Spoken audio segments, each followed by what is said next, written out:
உலகெங்கிலும் இருக்கும் தமிழ் உள்ளங்கள் அனைவருக்கும் என் முதற்கண் வணக்கம். சமீபத்தில் ஒரு வீடியோ பார்த்தங்க.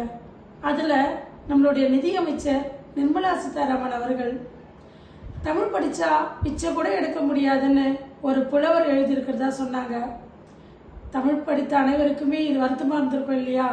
ஒருவேளை புலவர் அப்படிதான் எழுதியிருப்பாரோ அப்படின்னு நினைச்சிருப்பீங்க இல்லையா? தமிழ் ஆசிரியையா அதற்கு விளக்கம் கொடுக்க கடமைப்பட்டிருக்கிறேன்.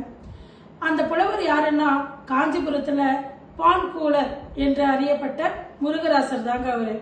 அவரை பத்தி படிக்கும்போது அவர் தமிழ் மையம், தமிழ் அகிலம், இந்த மாதிரி தமிழ் மயக்கம், இந்த மாதிரி நிறைய மையங்களை தொடங்குறதுக்காக ரொம்ப பாடுபட்டு இருக்காரு. அவர் இப்படி தாங்க எழுதியிருக்கணும். ஒன்னும் இல்லை, பல நாட்டுக்கு நம்ம வியாபாரம் செய்ய போறோம். அப்படி போகும்போது நம்மிடம் கைப்பொருள் என்கிற பணம் இல்லை என்றால் பிச்சை கூட அடுத்த நாட்டிலோ அடுத்த மாநிலத்திலோ எடுக்க முடியாது, எடுக்கவும் விடாதீர்கள். ஏனென்றால் நம் மொழி தாய்மொழி.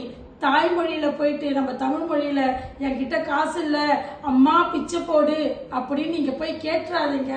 அப்படின்ற அர்த்தத்துலதான் தமிழ் மொழியில படிச்சா பிச்சை கூட எடுக்க முடியாதுன்னு அவர் சொல்லியிருக்கிறதா தாங்க நான் நினைக்கிறேன். ஏன்னா கற்கை நன்றே கற்கை நன்றே பிச்சை புகினும் கற்கை நன்றே என்று ஔவையார் சொல்லி கொடுத்திருக்காங்க. பிச்சை எடுத்தாச்சும் படிச்சுடு, ஆனா படிச்சுட்டு பிச்சை எடுக்காதன்னு சொல்லியிருக்காங்க.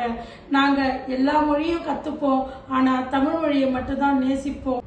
நன்றி, வணக்கம்.